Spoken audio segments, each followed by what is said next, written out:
Jamaah, oh jamaah, alhamdulillah. Alhamdulillah. Alhamdulillahirrahmanirrahim buat jamaah yang baru bergabung. Hari ini kita sedang membahas CFD, cara fulus datang. Ini penting banget nih, mungkin di masa seperti sekarang ini rezeki berupa fulus atau uang itu bisa tetap lancar dan berlimpah. Caranya gimana kita bahas pagi hari ini. Tapi sebelumnya ada tayangan lagi yang harus aku kasih lihat buat jamaah yang ada di rumah. Ini dia tayangannya.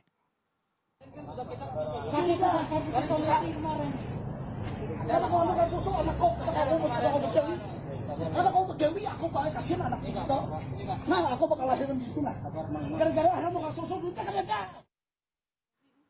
Jadi ini videonya kayak seolah-olah Ustadz yang terjadi adalah seorang ayah kayak putus asa dalam keadaan yang seperti sekarang ini Ustadz. Jadi kayak aku mendingan mati aja deh, nggak apa-apa apa segala macam seperti itu. Sebenarnya kalau putus asa dalam keadaan seperti ini tuh boleh nggak sih Ustadz? Dan bagaimana nih, mungkin ini pertanyaan untuk jamaah yang ada di rumah bisa diwakilin sama aku.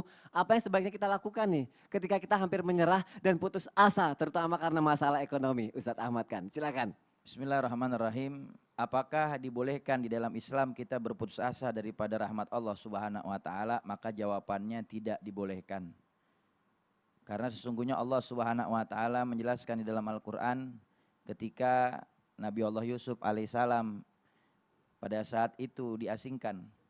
Ketika itu Nabi Allah Yusuf alaihissalam diuji oleh Allah Subhanahu wa taala, begitupun dengan ayahandanya diuji oleh Allah Subhanahu wa taala.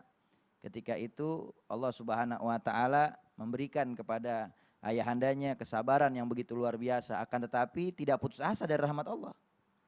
Kata Allah dalam Al-Qur'an, wala ya'asu min rauhillah, dan janganlah kalian itu patah semangat, putus asa dari rahmat Allah Subhanahu wa taala.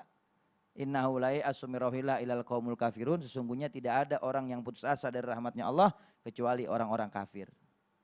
Jadi kita nggak boleh putus asa dari rahmat Allah Subhanahu wa taala. Makanya diperintahkan untuk mencari Nabi Allah Yusuf terus. Maka dengan izin Allah Subhanahu wa taala, walaupun dengan susah payah mencari, dan pada akhirnya setelah waktu yang cukup lama dipertemukan lagi oleh Allah Subhanahu wa taala.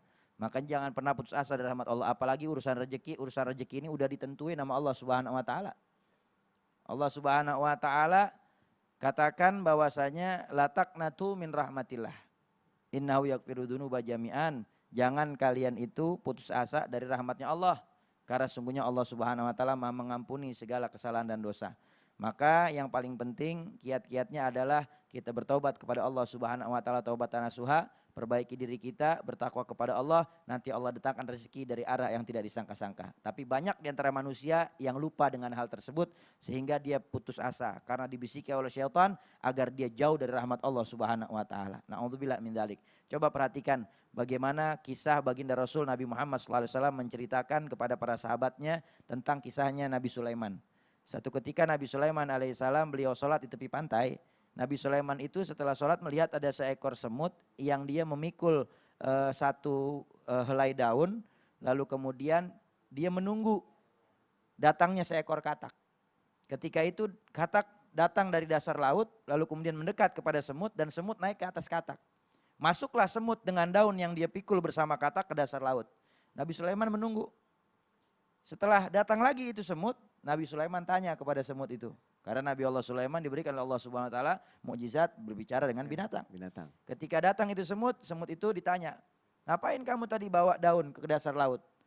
"Aku diperintahkan oleh Allah Subhanahu wa taala setiap beberapa hari sekali datang membawa sehelai daripada daun ini, lalu aku dijemput oleh katak, diperintahkan oleh Allah Subhanahu wa taala masuk ke dasar laut untuk memberikan makan kepada seekor ulat yang ada di dasar laut." Bayangkan, seekor ulat di dasar laut tetap mendapatkan rezeki dari Allah Subhanahu wa taala. Ada yang menjadi sebab nganterinnya dengan izin Allah Subhanahu wa taala. Siapa? Semut ame kodok. Makanya kita nggak boleh patah semangat. Kita harus semangat, kita harus terus berusaha. Lalu setelah kita berusaha serahkan kepada Allah Subhanahu wa taala. Ada yang lebih dahsyat lagi Mas Sony. Apa Ustaz? Dijelaskan ada satu ketika seorang imam besar namanya Imam Zahidi. Orang yang dia pengen mencoba keyakinannya dengan rezeki Allah. Dia masuk ke dalam goa, dia beribadah kepada Allah Subhanahu wa taala, mengasingkan diri dari orang lain setelah berpuluh-puluh tahun lamanya, dia nggak mau keluar dari situ dan dia nggak mau makan kecuali makanan yang datang kepada dia.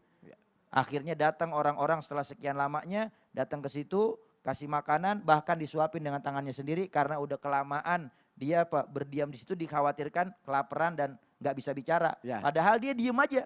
ditawarin makanan, dia diem Diam aja. aja. Karena dia pengen ngetes Allah. Kira-kira bisa gak Allah datangin rezeki ke saya langsung ke mulut saya. Waduh. Maka orang yang datang pada saat itu Ya. berdiam di gua, dia suapin ke mulutnya. Baru dia sadar, oh luar biasa. Allah gak akan pernah lupa daripada hambanya untuk memberikan rezeki. Berarti ternyata pertolongan itu datang dari Betul. mana saja ya. Yang Masya penting Allah. mau usaha. Mau usaha, Masya Intinya di Allah. situ. Jazakallah Betul. khair Ustadz. Berarti jangan putus asa, tetap berusaha. Insya Allah pertolongan Allah itu dekat. Masya Allah. Baik jamaah, kita lanjutkan lagi tausiah kita hari ini. Ustadz Maulana, jadi tadi kan aku nanya amalan. Itu Pintu nih, jangan kena matahari ini nih. pintu yang jangan kena matahari ini. Ini sebenarnya bukan pertanyaan aku, ini pertanyaan jamaah Oh Ustadz. ya, gimana pertanyaannya?